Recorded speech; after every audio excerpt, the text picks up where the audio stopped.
అందరికీ నమస్కారం అండి. జేడి వరల్డ్ యూట్యూబ్ ఛానల్కు స్వాగతం. నేను ఈరోజు చేయబోయే రెసిపీ టమాటా ఎండు రొయ్యలు కూర చేస్తున్నానండి. ఇది అమ్మ వాళ్ళు ఇదివరకు చాలాసార్లు చేస్తూ ఉండేవాళ్ళు. ఇప్పుడు టమాటాలు ఇరివిగా వచ్చే టైం కదండి. నాటు టమాటాలు తీసుకున్నాను. అలాగే కొంచెం ఎండు రొయ్యలండి. దీనిలోకి ఒక మీడియం సైజు ఉల్లిపాయ తీసుకోవాలి. ఈ కూర చాలా టేస్ట్ ఉంటుందండి. రైస్లోకి చక్కగా వేడివేడి అన్నంలో బాగుంటుంది. అలాగే ఈ టమాటాలని శుభ్రంగా కడిగి సన్నగా ముక్కలు కోసుకోవాలండి. ఈ టమాటా ముక్కలు ఎండు రొయ్యలు కూడా చక్కగా ఇసుకుంటుందండి. మంచిగా కడుక్కోవాలి 1-2 సార్లు.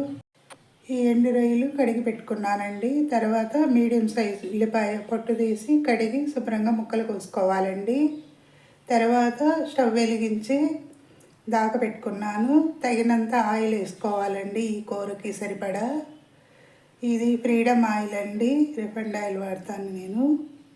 అలాగే ఆయిల్ వేడైన తర్వాత దీనిలోకి కొంచెం జీలకర్ర వేసుకోవాలండి.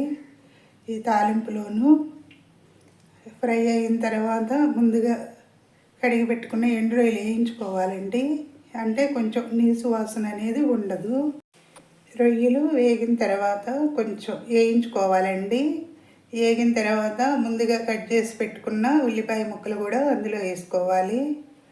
ఇది అమ్మ వాళ్ళు చేసినప్పుడు అండి, మార్నింగ్ ఒక రుచి ఉంటుంది, చల్లారిన తర్వాత ఒక రకంగా ఉంటుంది.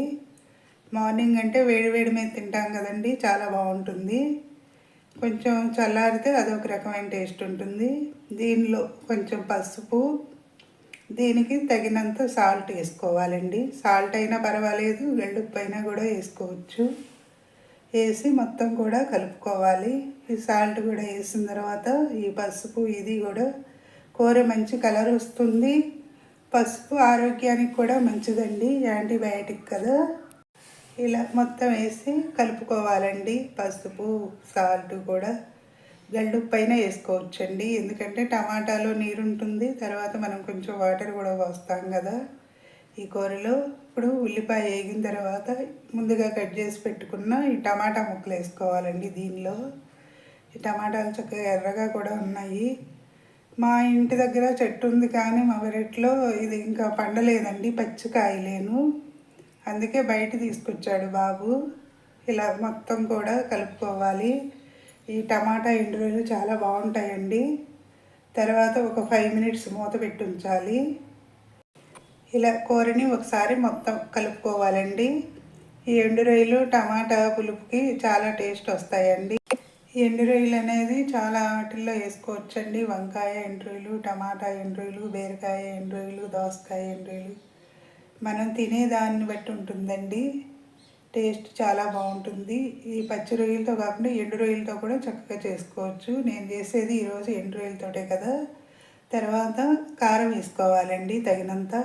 ఈ టమాటా ఎండు రొయ్యల్లో సగం మగ్గిపోయింది కదా, ఇప్పుడు తగినంత కారం వేసి మొత్తం కూడా ఇలా కలుపుకోవాలండి.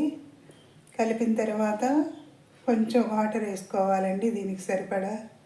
సబ్స్క్రైబర్స్ పెరగటం లేదండి, సబ్స్క్రైబ్ చేయండి. మరిన్ని వీడియోస్ చేస్తాను. నేను చేసే వీడియోస్ ఎలా ఉన్నాయో మీరు కామెంట్స్లో పెట్టండి, మరిన్ని వీడియోస్ చేస్తాను. వీడియోస్ అయితే చూస్తున్నారు కానీ కామెంట్స్ చేయట్లేదండి. ఇప్పుడు కొంచెం వాటర్ పోసాను, అవి సరిపోతాయండి. ఎందుకంటే ఎండు రొయ్యలు గట్టిగా ఉంటాయి కదా, కొంచెం ఉడకటం కోసం ఈ వాటరు.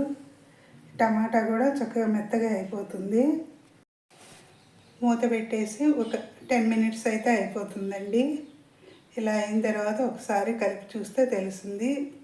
మనం అయిపోయింది తెలియటానికి ఆయిల్ పైకి వస్తుందండి, మనం వేసిన ఆయిల్ అనేది. కొంచెం ఇలా అయిన తర్వాత కొంచెం కొత్తిమీర వేసుకుని స్టవ్ ఆఫ్ చేసుకోవటమేనండి.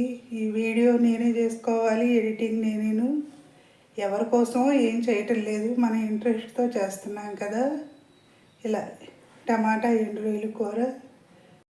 వీడియో చూసిన వెంటనే సబ్స్క్రైబ్ చేయకపోతే కనుక సబ్స్క్రైబ్ చేయండి, లైక్ చేయండి, మీ ఫ్రెండ్స్కి షేర్ చేయండి. పల్లెటూరు అంటారు కానీ పల్లెటూరులో కూడా శబ్దాలు ఎక్కువే ఉంటాయండి. సిటీలో వెహికల్ శబ్దాలు ఒకటేను, పల్లెటూరులో పక్షుల అరుపులు, వెహికల్ శబ్దాలు కూడా బాగా వస్తున్నాయి. టమాటా ఎండు రొయ్యల కూర అయిపోయిందండి. నచ్చితే లైక్ చేయండి, షేర్ చేయండి, సబ్స్క్రైబ్ చేయండి. మీ లక్ష్మీ కుమారి.